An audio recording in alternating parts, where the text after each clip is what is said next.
Et là, je vais donner la parole justement à Marc Rosenblatt, président de l'ASLA, qui va justement, eh bien, on va passer de la théorie à la pratique et il va nous parler justement d'usage. Ça marche. Bonjour d'abord, bonjour à tous. Soit ce matin, enfin jusque-là, vous a parlé du LIFI d'aujourd'hui. Et moi, je suis venu vous parler du monde de demain. Le monde de demain, pour nous, celui qui a commencé un peu à esquisser Swat, c'est celui qui allie la proximité, la convivialité et tout ce que le monde, dans son ensemble, peut vous apporter. Cette unification du proche et du lointain, le LIFI peut nous l'apporter. C'est ça exactement dont je voudrais vous parler. C'est plus que d'une technologie, c'est d'une capacité à changer le monde, à le faire évoluer dans un sens qui soit plus proche du quotidien des gens, plus proche de leur proximité, j'allais dire, de ce qu'ils font au quotidien, plutôt que de les éloigner de leurs racines. Le LIFI, pour moi, c'est d'abord un certain nombre de miracles, de petits miracles. Mais je voudrais vous en citer 7, parce que c'est sans doute cela qui va vous intéresser dans l'avenir. Alors d'abord, le premier petit miracle, c'est celui dont Suad vous a parlé, la capacité de transformer la lumière en réseau de communication. Alors, penchons-nous déjà sur notre histoire. L'homme a une particularité. Nous sommes le seul animal vivant qui ne supporte pas de vivre dans le noir.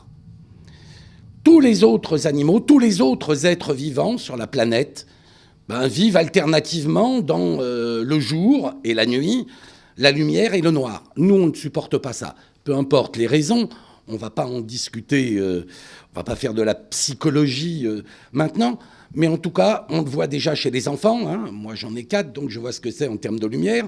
Il faut laisser de la lumière la nuit, petite lumière, pour qu'ils puissent dormir normalement. Quelle est la conséquence de ça ? Soit là a commencé à le dire. Partout où il y a un homme sur cette planète, il y a de la lumière. La première chose qu'il apporte, c'est la lumière. Avant l'eau, même avant de pouvoir manger, c'est la lumière. Dans le désert du Taklamakan, au sud de Gobi, à la frontière de la Chine, il n'y a rien, pas un habitant. Il y a une route et il y a de la lumière. C'est le plus grand réseau du monde et de très loin. Ce n'est pas le réseau d'assainissement d'eau, c'est celui de la lumière. Quand on parle de candélabres, 4 milliards de candélabres dans le monde. Donc, il suffit, et c'est là le premier miracle, d'une toute petite chose pour transformer ce qui n'était aujourd'hui que de la lumière, et c'est déjà beaucoup parce qu'on en a besoin, mais de transformer ce qui n'est que de la lumière en réseau, et en réseau de communication. Et c'est extrêmement important parce que de plus en plus, il existe une question fondamentale dans le monde, et pas simplement en France, c'est celui des réseaux de transfert d'informations, de leur saturation. On va y revenir tout à l'heure. Donc le premier miracle, et il est extrêmement important, c'est de pouvoir transformer le plus grand réseau du monde, qui ne se connaît pas, qui ne sait pas qu'il est un réseau, de le transformer en réseau de communication. Ensuite, le deuxième miracle, j'y suis déjà arrivé, c'est celui de ce réseau d'éclairage public. Ce réseau d'éclairage public, je le disais, 4 milliards de candélabres dans le monde, il existe. Lui aussi, il s'ignore comme réseau, parce que sur le fond, jusqu'à une période très récente, ça n'intéressait personne, l'éclairage public. C'est un truc qui, globalement, s'allume au moment où il y a la tombée de la nuit, et puis qui s'éteint au moment où le jour se lève. Personne ne le remarque. Et pourtant, celui-là aussi, on peut le transformer en réseau de communication, mais le gros avantage, c'est qu'il existe déjà. Pas besoin de le créer, ce réseau de communication. Et c'est là où arrive le troisième petit miracle. Quand, en France, on veut créer un réseau de communication, c'est le cas de Free, par exemple, pour prendre cet exemple-là, Free qui est dans l'obligation, puisqu'ils ont créé leur propre système, de créer un réseau de communication. Aujourd'hui, ils s'appuient sur Orange, mais la loi les oblige au fur et à mesure à déployer leur propre réseau de communication. Pour Free, le coût d'une opération comme celle-là se situe entre 7 et 10 milliards d'euros pour couvrir la France. Imaginons la même chose au travers des lampadaires, pour commencer, et au lieu de parler de milliards ou dizaines de milliards, on parle de quelques dizaines de millions d'euros. On n'est plus du tout dans la même échelle, c'est-à-dire globalement que chacun peut, et on y reviendra par la suite, créer quasiment son propre réseau de communication. Le quatrième miracle du LiFi, c'est sa rapidité. Chacun, moi je ne suis pas un scientifique, contrairement à Swat, mais j'ai retenu une seule chose de mes études secondaires, c'est que rien ne va plus vite que la lumière. Et de mémoire, ça doit faire à peu près 300 000 km/s, c'est ça, Swat ? À peu près, 299 792 458. Ok. Bon, vous avez vu que c'est lui le scientifique, c'est pas moi. Mais globalement, c'est à peu près ça. Rien ne va plus vite que la lumière. Aujourd'hui, en LiFi, on est entre 10, selon les usages, selon la qualité, entre 10 et 40 fois plus rapide que le Wi-Fi en communication. Aujourd'hui, en laboratoire, on fait du 224 gigabits seconde. Je vais vous le traduire parce que même moi, je ne savais pas ce que ça voulait dire. Ça veut dire 18 films de 2 heures téléchargés en moins d'1 seconde. Voilà ce que veut dire le LiFi aujourd'hui, et voilà vers quoi, puisqu'on est capable de le faire en laboratoire, vers quoi aujourd'hui on peut tendre. Donc, quatrième petit miracle, la rapidité extrême que permet le LiFi. La cinquième, c'est la sécurité. Il y a une capacité, il y a quelque chose dans la lumière qui fait que la lumière ne se pirate pas. Le Wi-Fi, vous le savez tous, parce que quand vous êtes chez vous et que vous cherchez un réseau, vous voyez tous les réseaux autour de vous qui s'affichent, n'est-ce pas ? Qu'il y ait un cadenas à côté ou qu'il n'y ait pas de cadenas, vous voyez tous les réseaux à côté. Ce qui veut dire que vous captez ces réseaux-là. Ça veut dire, sur le fond, que vous pouvez vous brancher dessus, par exemple, s'il n'y a pas de petit cadenas indiqué sur le réseau en question. Et que si vous êtes un peu plus malin, vous pouvez même pirater le réseau d'à côté. Pourquoi ? Parce que les ondes radio se diffusent sous la forme quasiment d'un nuage. N'importe qui présent à l'intérieur de ce nuage d'ondes radio, qu'est le Wi-Fi, peut capter l'information. La lumière, elle ne se propage pas en nuage. Elle a un cône d'éclairage. Ceux qui sont dans ce cône d'éclairage captent la lumière. Ceux qui n'y sont pas ne peuvent pas capter l'information. Donc on a, au travers du LiFi, une problématique qui peut se régler d'une certaine manière, c'est la sécurité. Quand vous êtes en intranet LiFi dans une entreprise, dans un laboratoire de recherche, dans une banque, vous êtes dans un système sécurisé. Le sixième petit miracle, si je peux parler de miracle, parce que là-dessus tout le monde n'est pas d'accord, c'est la question des ondes électromagnétiques. Alors il y a un débat aujourd'hui sur les ondes électromagnétiques, sont-elles ou non nocives ? Ce débat existe, il n'est pas tranché. L'OMS dit les ondes électromagnétiques sont potentiellement cancérigènes. Ils ont même relevé la note de dangerosité de 3 à 2, et ils créent maintenant un laboratoire mondial d'études sur ces questions-là. Mais peu importe si c'est le cas à la fin ou pas, il n'y a pas d'ondes nocives dans la lumière. Et vous le savez pertinemment tous, sans y avoir réfléchi. Les ondes radio, vous pouvez les capter partout. Pourquoi ? Parce qu'elles traversent. Elles traversent les murs, mais elles traversent votre corps. De la même manière. La lumière, vous le savez tous, ne traverse pas le corps. Si elle traversait le corps, vous n'auriez pas d'ombre. Si elle traversait le corps, vous seriez invisible. La lumière ne traverse pas le corps. Il n'y a donc certainement pas d'ondes nocives dans la lumière. Et puis, septièmement, Swat en a parlé, c'est la géolocalisation, la précision. Le LiFi peut vous permettre de géolocaliser, donc de donner une bonne information à la bonne personne à 10 cm près. Et c'est énorme, parce que ça veut dire qu'on peut géocontextualiser une information, et j'y reviendrai tout à l'heure. Alors ces 7 petits miracles nous aident à régler 2 problèmes en un.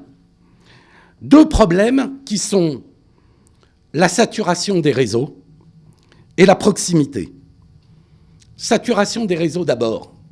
Soit l'a dit encore une fois, on parle de 40 milliards d'objets connectés en 2020, on parle de 80 milliards d'objets connectés en 2024. Et puis, avant même de parler des objets connectés, on parle du téléchargement. Le réseau, au point de départ, il n'était pas fait pour ça.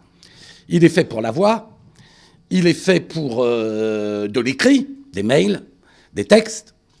Et puis, dans une période récente, sont arrivés nos salopards de gamins, les jeunes adultes aussi, qui, eux, utilisent le réseau à plein pour faire du téléchargement. Or, le téléchargement, ça prend beaucoup plus de place que la voix et le texte. Et ça, c'est ce qui est en train, déjà maintenant avec la 4G, de commencer à saturer le réseau. C'est pour ça qu'on parle dès maintenant et que les laboratoires sont en train de travailler dessus. On vous parle de 5G. Mais la 5G, ça sera encore, quoi qu'il arrive, qu'une rustine.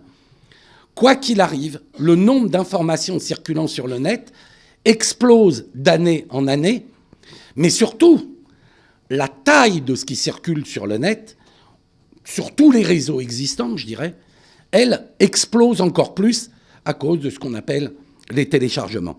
Et ça, quelque part, le LiFi peut aider, ça ne sera pas la seule solution, mais le LiFi peut aider à désaturer les réseaux parce que la taille de la bande passante est quasi illimitée.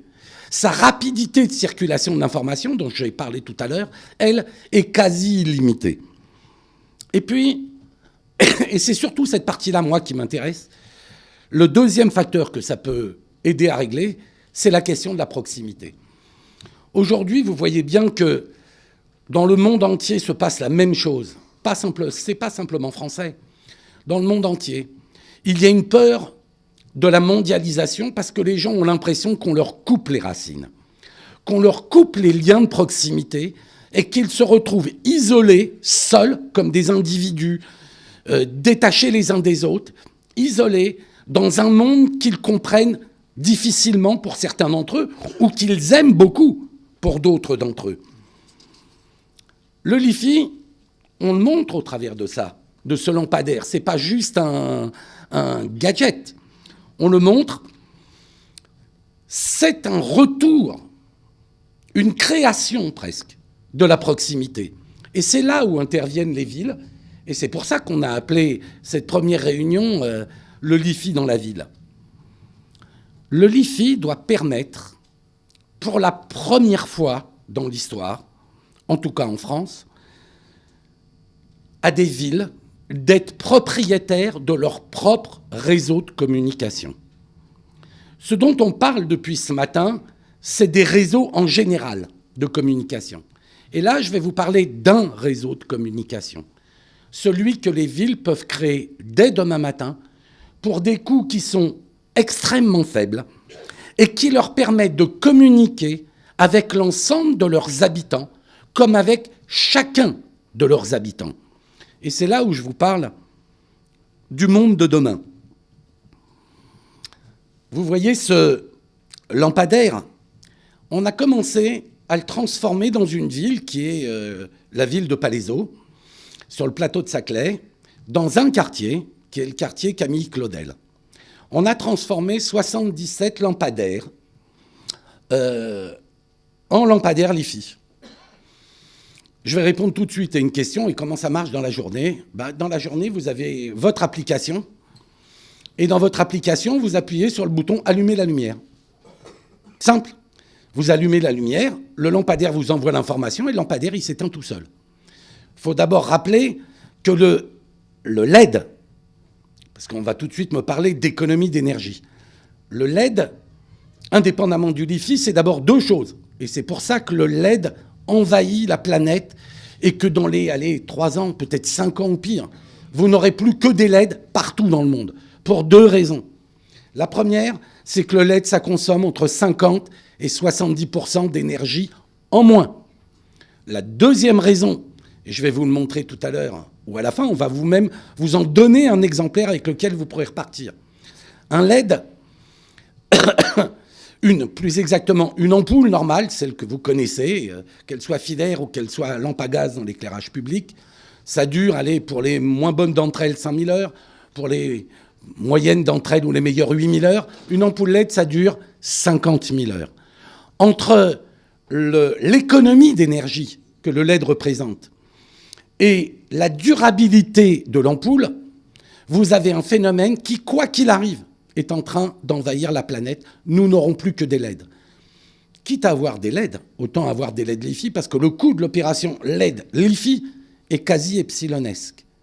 À partir de là, vous aurez donc la possibilité d'avoir un réseau de communication au travers de l'éclairage public qui, lui, vous permet et la globalité et la proximité. Je vais vous donner des exemples, ce sur quoi nous sommes en train de travailler avec le ministère du Logement, avec le ministère de l'Écologie, parce que nous avons été désignés lauréats d'un concours qui s'appelle démonstrateur industriel de la ville durable, sous l'égide du PUCA, ici représenté, et avec l'aide de la Caisse des dépôts. Nous sommes en train de travailler sur les applications de cet éclairage. D'abord général, les alertes. Alerte incendie, alerte inondation, alerte enlèvement, alerte attentat, aujourd'hui. Les lampadaires du quartier, Camille Claudel, se mettent à clignoter dans l'un de ces cas-là, tous ensemble, pour prévenir la population, de jour comme de nuit, qu'il y a un événement grave, et à ce moment-là, les gens peuvent capter l'information. Et puis après, on imagine toutes les applications géolocalisées. Et là, il suffit donc pour une ville d'avoir un serveur. Bon, un serveur, c'est un ordinateur portable, sur lequel chaque lampadaire est répertorié. Vous avez le 1, le 2, le 3. À chaque fois, il y a une adresse de l'endroit où il est. Et à partir de ce lampadaire, on peut envoyer donc une information géolocalisée. Dans une rue, la ville va refaire le trottoir. Pourquoi en informer toute la population qui n'en a rien à faire?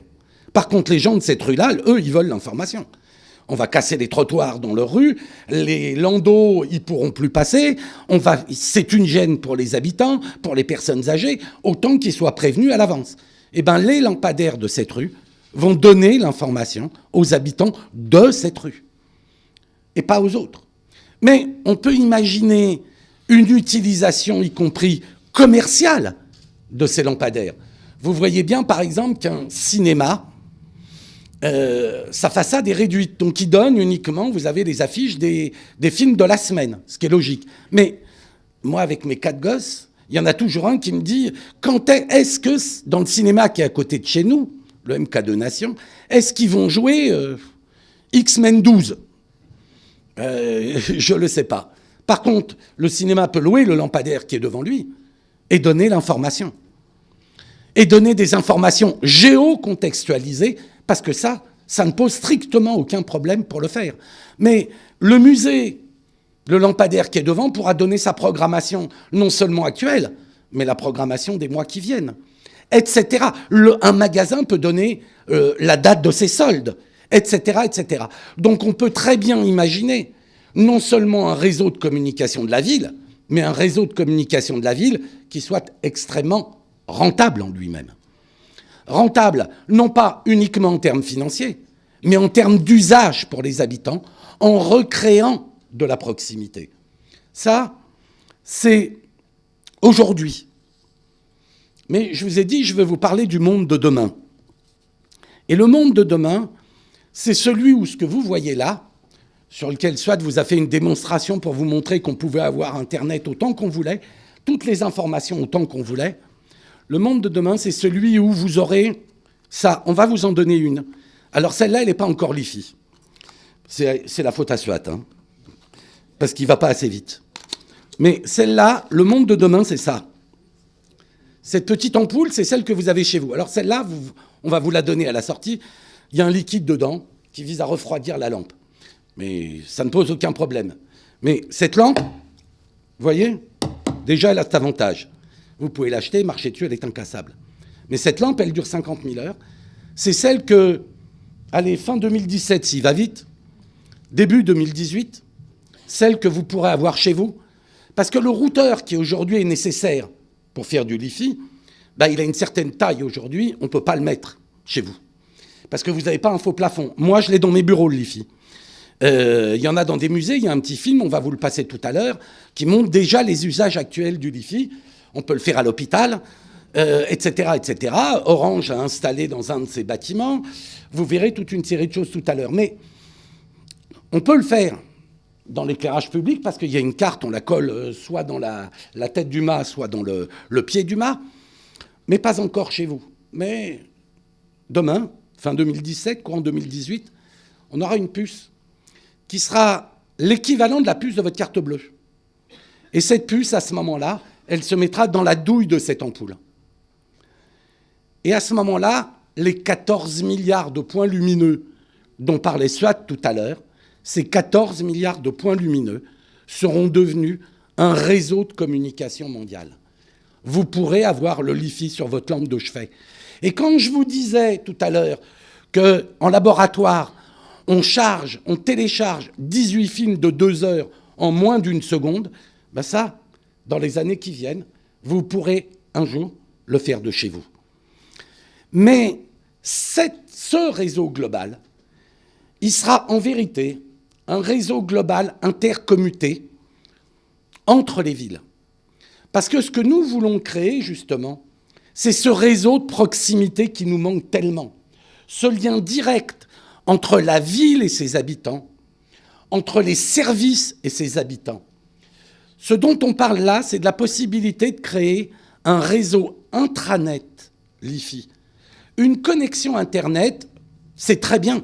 C'est même extraordinaire, une connexion Internet par la lumière. Mais on peut faire plus que ce réseau Internet.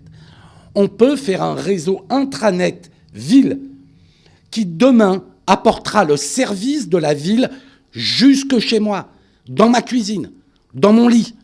Je pourrais avoir les services de la ville chez moi. Je dis aujourd'hui au maire avec qui on en discute, c'est dire demain, la mairie, elle va être chez moi, pas chez vous. Je pourrais communiquer avec le bon service.